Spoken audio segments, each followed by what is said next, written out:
For nearly 80 years, one currency ruled the world, the US dollar. It settled trade, priced commodities, and anchored every financial system on Earth. But today, that dominance is cracking. A new order is emerging, one that's not built on politics or central banks, but on code. This is the Multipolar Crypto Order, and it's reshaping global power in real time. Welcome to Plugged In Crypto, where we break down ideas, charts, and news. For decades, the world ran on a single pillar, the petrodollar system. Every barrel of oil sold was priced in dollars. Every central bank held US treasuries as reserves. In return, America offered security, trade access, and credit. It was a simple trade, global trust for global dominance. But that model only works when trust remains intact. And after endless money printing, sanctions, and debt crises, trust is evaporating. Countries are realizing the cost of a dollar-centric world, and they're starting to build alternatives. China is leading the way with the digital yuan. Russia and India are settling energy trades in their local currencies. BRICS nations, Brazil, Russia, India, China, and South Africa, are designing new payment rails to bypass SWIFT.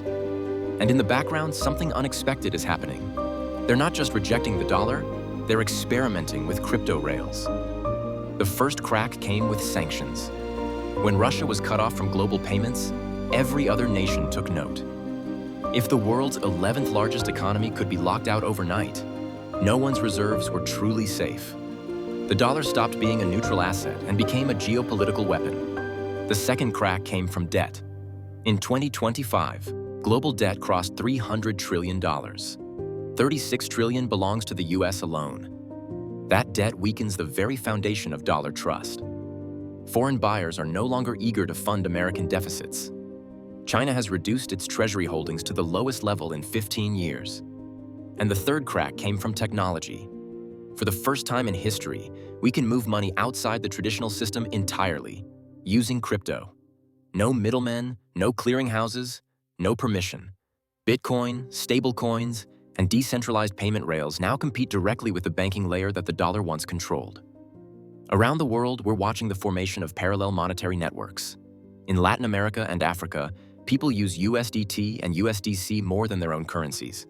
They're not waiting for central banks to fix inflation. They've already exited digitally. In Asia and the Middle East, new settlement systems built on blockchain tech are connecting trade partners without touching the dollar. And globally, Bitcoin has become the neutral asset, borderless, uncensorable, programmable gold for the digital age. This is what we mean by a multipolar crypto order. Not one money, but many. Not a hierarchy, but a network. Power shifting from central banks to open protocols, from politics to math. Three forces are driving this shift. First, Bitcoin as digital neutrality. In a divided world, neutrality has value. Bitcoin doesn't belong to any nation. It settles wealth across borders without political risk. For individuals, it's freedom money. For institutions, it's an apolitical reserve. For governments, it's the escape hatch when the old system fractures. Second, stablecoins as the new trade rails. Ironically, stablecoins are both a rebellion against and a reinforcement of the dollar. They carry the brand of US credibility, but they live outside the banking system. Tether, USDC, and newer regional coins now move billions every day. They bridge fiat with crypto, finance with DeFi, and consumers with global liquidity. They're not the end of the dollar, they're the next layer of it. Third, decentralized finance as the new infrastructure. DeFi is more than speculation. It's programmable banking, lending, trading, and settlement without borders. Developing nations are skipping legacy rails entirely, just as they skipped landlines for mobile phones. Crypto isn't replacing finance, it's replacing friction. What we're witnessing isn't a collapse, it's a realignment. A century ago, the British pound gave way to the dollar.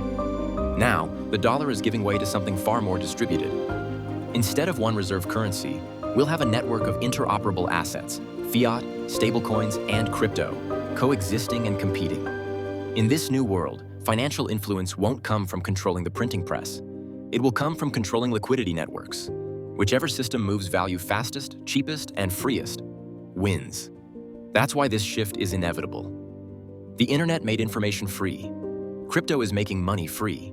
And freedom, once discovered, doesn't reverse scenario one. The crypto reserve era. Bitcoin becomes the base layer for global reserves. held alongside gold and treasuries. Stablecoins handle day-to-day trade. Nations hold both as strategic assets, digital commodities for a digital world. Scenario 2. The walled gardens. Major powers create regional ecosystems. A BRICS coin for trade in the East, a digital euro in the West, and dollar-backed stablecoins bridging the middle. Trade fragments, but crypto liquidity keeps everything connected beneath the surface. Scenario 3. The open ledger. Public blockchains become the global settlement layer. Central banks issue tokenized currencies that interact with Bitcoin, stablecoins, and DeFi protocols through smart contracts. Money becomes fully programmable, yet transparent and auditable by all. Whichever path wins, one thing is certain. The era of dollar monopoly is ending. The multipolar crypto order isn't a headline. It's the quiet revolution already underway.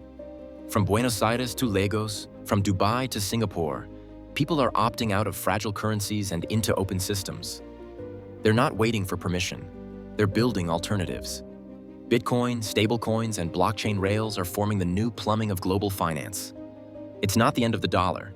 It's the end of dollar dominance. The next reserve asset isn't a currency. It's a network. And the next superpower isn't a nation. It's whoever controls trustless liquidity at scale. The future of money won't be unipolar or even bipolar. It will be multipolar, and it's already here. If you enjoyed this content and would like to see more in the future, please like and subscribe to stay plugged in.